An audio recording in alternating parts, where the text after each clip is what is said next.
हमारे आसपास बहुत सारे ऐसे पौधे हैं जिनका तांत्रिक क्रियाओं में या फिर टोने टोटके में प्रयोग होता है। लेकिन आज हम जिस पौधे के बारे में बताएंगे, ये पौधा मनोकामनाओं की पूर्ति करने वाला पौधा है। इस पौधे को साक्षात गणेश जी का स्वरूप या फिर ऐसा समझ ले कि शिव जी का सबसे पसंदीदा पौधा है ये मदार, जिसको हम आक भी कहते हैं। मदार के पत्ते, मदार के पुष्प और जड़, यहाँ तक कि मदार के दूध से भी वशीकरण होता है। आज हम आपको 3 प्रयोग बताएंगे जिससे आप शत्रु पर आप ये प्रयोग कर सकते हैं। शत्रु शांत हो जाएगा, वो बस में हो जाएगा। प्रेमी प्रेमिका लव रिलेशनशिप में परेशानी है या फिर वैवाहिक जीवन में समस्या है तो भी इसका वशीकरण कर सकते हैं। पूरी तरह से सात्विक है, इसमें किसी को हानि नहीं होगा। और तीसरा, अगर नौकरी व्यापार में परेशानी है तो भी आप वशीकरण कर सकते हैं। देखिए, मदार के पत्ते से वशीकरण करना बहुत आसान है। सामान्यतः आप ये कह सकते हैं आक का पौधा आपको हर जगह मिल जाएगा, लेकिन जो सफ़ेद वाला आक का पौधा है जिसको मदार कहते हैं, ये सबसे ज़्यादा इसका ही असर होता है जब आप किसी तरह का कोई टोना टोटका प्रयोग करते हैं। तो आप पहले ही देख लें कि वैसे तो रोड साइड मिल जाएगा आपको ये पेड़, तो पहले ही आप ढूंढ के रखें कि ये पेड़ सफ़ेद आक का कहाँ पे है, फिर आपको ये प्रयोग करना है। और जब भी आप प्रयोग करें तो पहले जाकर निमंत्रण दे आए आक के पौधे के पास। कैसे देंगे? आप एक सुपारी, एक सिक्का और थोड़ा सा जल लेकर जाएं, किसी बोतल में भी ले जा सकते हैं, और पेड़ के पास जल अर्पित करें जड़ में। और फिर यहाँ पर सुपारी और जो सिक्का है उसको रख दें और उनसे बोलें, अपना परिचय दें, आप कौन हैं, आपके पिता का नाम क्या है, आप किस प्रयोजन से उनके पास आए हैं, और फिर उनको प्रणाम करके आप घर आ जाइए और अगले दिन आप प्रयोग करें। इस बात का ध्यान रखिएगा। तो चलिए देखिए, अब हम एक छोटा सा प्रयोग आपको बताएंगे। कई बार क्या होता है ना, आंकड़े या मदार का जो प्रयोग है कई प्रकार की तांत्रिक क्रियाओं के लिए किया जाता है। तो आज हम बहुत तरह के प्रयोग होते हैं, पर हम आपको कोई बड़ा वाला तांत्रिक प्रयोग नहीं बताएंगे। हम पहले ही क्लियर कर दें, वो जो होता है मारन वाला, वो सब नहीं बताएंगे। सिंपल तरीके से आप शत्रुओं को शांत करें, आप प्रेमी प्रेमिका एक दूसरे के करीब आएँ, बस यही बताएंगे। तो चलिए हम जानते हैं, एक बात जान लें कि जिस घर में, घर के बाहर, बाउंड्री वॉल के बाहर मदार का आक का पौधा होता है, उस घर में कभी भी किसी की नज़र दोष नहीं लगती, नकारात्मक शक्तियाँ प्रवेश नहीं करती।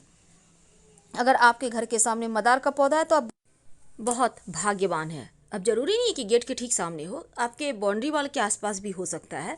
तो ये पौधा का होना बहुत अच्छा होता है, क्योंकि आपके घर में लोगों का तंत्र क्रिया असर नहीं करेगा या फिर लोग कर ही नहीं पाएंगे। लेकिन सवाल ये भी है कि कहाँ पे लगाएं, किधर लगाएं। तो देखिए, उसके भी वास्तु में नियम है। आग का पौधा जो होता है ना, वो भले ही तंत्र क्रियाओं के लिए भी यूज होता है और उसको नष्ट भी करता है, और इसके दूध से भी वशीकरण होता है, इसके पत्ते का भी प्रयोग होता है। तो चलिए, आज हम बहुत सारी बातें करेंगे, लेकिन एक बात खास, मदार का पौधा जब भी लगाएं, घर के मुख्य दरवाजे के बाहर दाहिने तरफ। एक और बात, जब भी आप कोई टोना टोटका करते हैं तो शनिवार को ज़्यादा अच्छा रहेगा करना। और पहली बात, आपको शुक्रवार के दिन ही निमंत्रण देकर आना होगा। आपको एक दिन पहले निमंत्रण जरूर देना चाहिए, ताकि आपकी मन्नत वो सुने, विनती सुने। अब जैसे आप किसी को बुलाने जाते हैं तो पहले से फ़ोन कर देते हैं, ठीक उसी प्रकार। तो सवाल ये है कि आप उनको निमंत्रण कैसे देंगे। देखिए, एक दिन पहले आप जाइएगा, 1 लोटा जल, 1 सुपारी, 1 सिक्का लेकर जल अर्पित कर दें पेड़ की जड़ में। और कभी भी कर सकते हैं, सुबह से शाम तक, जरूरी नहीं है कि भूखे रहना, आप खा पी के भी कर सकते हैं। उसके बाद सिक्का और सुपारी उनके पास रख दें, जड़ के पास, और उनसे हाथ जोड़कर प्रार्थना करें, अपना परिचय दें, आप कौन हैं, आप किनके बच्चे हैं, क्यों आए हैं, और उनसे कहिए कि के साथ। तो सबसे पहले तो आप पहले से निमंत्रण दे के रखिए मदार के पेड़ को, आग के पौधे को। अब इसके बाद आप अगले दिन जाइए और जाकर आपको मदार का सिर्फ पुष्प नहीं तोड़ना, बल्कि जो पुष्प है और उसके साथ जो पत्ते हैं, नए नए जब पुष्प निकलते हैं तो पत्ते उसके साथ बहुत अच्छे से टच किए हुए होते हैं। तो आपको, या बड़े भी खिले हुए पुष्प हैं तो कोई बात नहीं, बस ये कोशिश करना है कि पत्ते भी आपको लेकर आना है। अब इसको लाकर आप, पत्ते और पुष्प लगा हुआ ही रहे, टूटे, उसको तोड़ना नहीं है। अब लाकर हनुमान जी के मंदिर में जाइए। अब हनुमान जी के जो चरणों में सिंदूर होता है, आप उसको थोड़ा सा उंगली से लें और लेकर अपने और उस व्यक्ति का नाम लिखें जिसके साथ आपको रिश्ते बेहतर करने हैं। यानी आप लव का भी नाम लिख सकते हैं यहाँ पर और जीवन साथी का भी नाम लिख सकते हैं। जिसको भी बस में करना चाहते हैं उसका नाम लिखिए हनुमान जी के चरणों के सिंदूर से। अब इसके बाद मौली धागा के द्वारा दोनों जो आपके जो पत्ते हैं ना, पुष्प को अंदर रखना है और पत्ते चारों तरफ से उसको कवर करके मौली धागा के सारे बांध दें और जो लिखिएगा वो पत्ते पर लिखना है। वशीकरण हो जाता है और ये प्रचंड वशीकरण है। इसको करने के बाद आप कहीं मिट्टी में दबा दें, पीछे मुड़कर मत देखिएगा, कभी भी खाली नहीं जाएगा। अब हम आपको एक छोटा सा प्रयोग बताएंगे। जब शत्रु विरोधी ज़्यादा परेशान करे, जब आपको लगे कि यहाँ से बाहर नहीं निकल पा रहे, शत्रु बहुत परेशान कर रहे हैं, तब एक छोटा सा काम कीजिए। आपको यहाँ भी निमंत्रण देना है पहले से, इस बात का याद रखिएगा। अब आपको ये प्रयोग देखिए, जिसको जो शत्रु है उसी के ऊपर कीजिएगा। आपको सफ़ेद वाला आक का पौधा है, वहाँ पर आप जाइए। अब पत्ते तोड़िए पौधे के और पत्ते से जो दूध निकलता है उस दूध से आक के पत्ते पर शत्रु का नाम लिखिए। यानी कि आक के पत्ते पर, मदार के पत्ते पर ही मदार के दूध से शत्रु का नाम लिखें और फिर इस पत्ते को वहीं पर ज़मीन के अंदर पेड़ के पास ही गड्ढा करके दबा दें और मिट्टी ढक दें। शत्रु बस में हो जाएगा, शत्रु शांत हो जाएगा और आप फिर परेशान नहीं होंगे। वैसे ये प्रयोग एक ही बार में काम करता है। संभव हो तो जैसे ग्रहण होता है, पूर्णिमा है, अमावस्या है, शनिवार है, इन सभी दिनों में अगर ये प्रयोग करें तो वो ज़्यादा असर करेंगे, जल्दी अपना असर दिखाएंगे।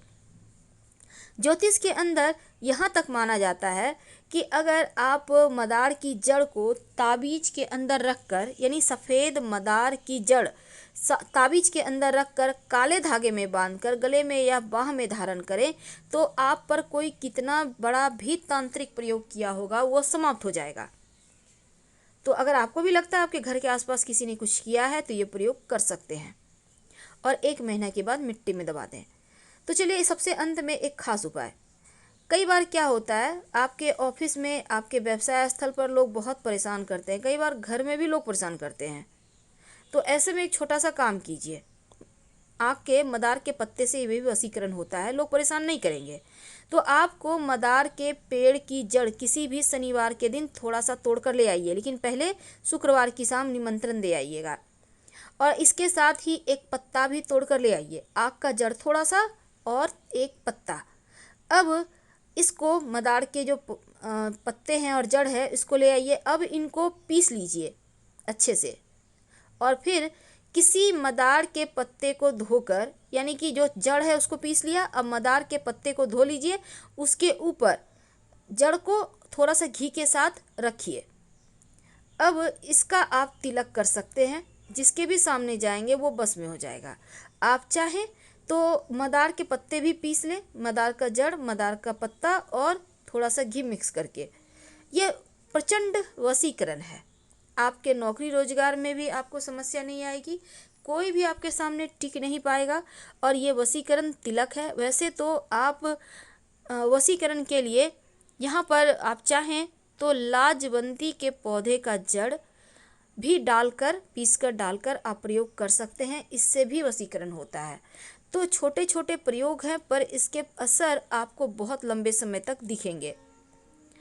अब देखिए, सफ़ेद मदार की जड़ और पत्ते से जो वशीकरण होता है वो कभी खाली नहीं जाता।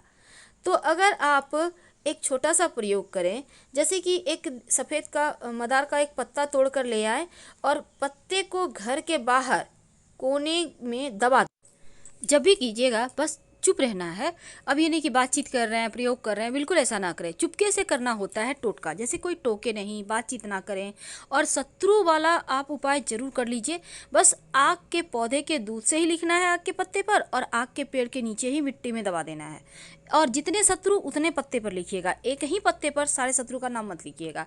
आपको तो पता है जब 10 साल पुराना आक का पौधा हो जाता है तो उसकी जड़ में गणेश जी की आकृति बन जाती है।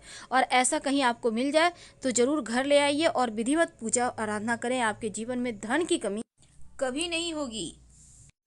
लेकिन इसी आक के पौधे की जड़ को अगर आप शिवलिंग पर अर्पित कर दें और फिर इस जड़ को जो स्त्री संतान की चाहत रखती है वो अपने कमर में सफ़ेद धागा या लाल धागा में बांध कर पहन ले तो 3 महीने के अंदर गर्भाधान होता है, संतान की प्राप्ति होती है। तो ये प्रयोग वैसे तो आप किसी भी पुष्य नक्षत्र में कर सकते हैं, नहीं तो किसी भी सोमवार को शुक्ल पक्ष की। तो हम आपसे विदा लेते हैं। जानकारी अच्छी लगे तब लाइक कर सब्सक्राइब करें, अपनों से शेयर करें। धन्यवाद।